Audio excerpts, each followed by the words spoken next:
ఒక 4 రోజుల క్రితం ఖమ్మంలో ఒక 12 ఏళ్ల బాలిక పైన ఒక ముస్లిం సమాజానికి చెందిన మహమ్మద్ గౌస్ అత్యంత దారుణంగా ఆ పిల్లని మరి చికాకు చేయటం, ఆ తర్వాత మరి ఆ విషయం బయటకు పొక్కితే ఏదైనా ఇబ్బంది అవుతుందని చెప్పి అత్యంత దారుణంగా అమానుషంగా 3 అంతస్తుల బిల్డింగ్ మించి తోసిపడేస్తే ఆ పాప 2 రోజుల తర్వాత కోమా నుంచి బయటకు వచ్చిన తర్వాత కానీ ఏం జరిగిందో చెప్తే కానీ ఈ విషయం తెలియలేదు. ఇటువంటి పరిస్థితుల్లో మరి ప్రభుత్వం ఉందా లేదా, మరి రక్షణ ఉందా లేదా ప్రజలకు అనేది చాలా అనుమానాస్పదంగా ఉంది. ఇప్పటికి కూడా ఖమ్మంలో ఉన్న 3 మంత్రుల్లో మొన్న ఒక ఆయన ప్రెస్ మీట్తో మాట్లాడతాడు, నిన్న ఒక ఆయన ప్రెస్తో మాట్లాడతాడు.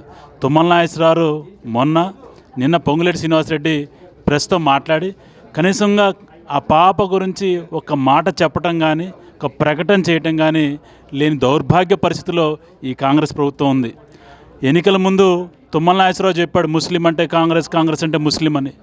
అది ఎన్నికల వరకు అనుకున్నాం కానీ నరాల కేవలం ముస్లింల కోసం పనిచేస్తున్నట్టుగా ఉంది మరి ఈ యొక్క కాంగ్రెస్ ప్రభుత్వం. కనీసంగా ఆ పాపని ఖమ్మంలో ఉండి కూడా వెళ్ళి పరామర్శించిన పరిస్థితి కూడా లేదంటే ఎంత దౌర్భాగ్య స్థితికి ఈ ప్రభుత్వం దిగిందనేది, ఎంత అంటే భయం వేస్తుంది అనుకుంటే వీళ్ళకి కనీసం పలకరిస్తే రాజకీయంగా ఇబ్బంది అవుతుందా లేదా ఓట్లు పోతాయనే భయంతో ఈ రోజున కాంగ్రెస్ ప్రభుత్వం ఉంది. ఇంతవరకు కనీసంగా ఆ పాపకి నష్టపరిహారం కానీ, ఆ పాప యొక్క ఆరోగ్యం మీద ఒక ప్రకటన కానీ చేయలేని దౌర్భాగ్య పరిస్థితిలో ఈ కాంగ్రెస్ ప్రభుత్వం ఉంది.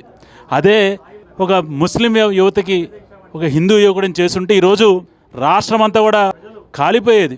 కానీ ఈరోజు కాంగ్రెస్ ప్రభుత్వం రేవంత్ రెడ్డి కానీ, రేవంత్ ఉద్దీన్ కానీ, లేదా తుమ్మల నాగేశ్వరరావు కానీ, పొంగులేటి శ్రీనివాసరెడ్డి కానీ, బట్టి విక్రమన్ కానీ కనీసం నోరు మెదిపే ధైర్యం లేని చేత కానీ చవటల్లాగా ఈ రోజున ఈ మంత్రులు ఉన్నారు. మీకు బుద్ధి చెప్పే రోజుల్లో వచ్చింది. ఆ పాపకి కావాల్సిన ఆరోగ్యానికి అంటే చికిత్సకు కావాల్సిన మొత్తం వ్యయాన్ని ఆ పాపకి ఇచ్చి ముందు కనీసంగా వారికి ఆర్థికంగా ఆదుకొని ఆ తల్లిదండ్రులకి ఏదైనా ఒక మంచి ఉద్యోగం ఏర్పాటు చేస్తే మరి రేపు పొద్దున ఈ పాపకి పెద్ద అయిన తర్వాత ఆరోగ్య పరిస్థితులు కావచ్చు, లేకపోతే ఆ పాప పెళ్ళి కావచ్చు, ఆ సమాజంలో ఎంతటి అవమానాలు ఎదుర్కొంటుందో ఒక్కసారి నువ్వు కూడా తండ్రివే, నేను కూడా తండ్రినే, మనందరికీ ఆడపిల్లలు ఉన్నారు.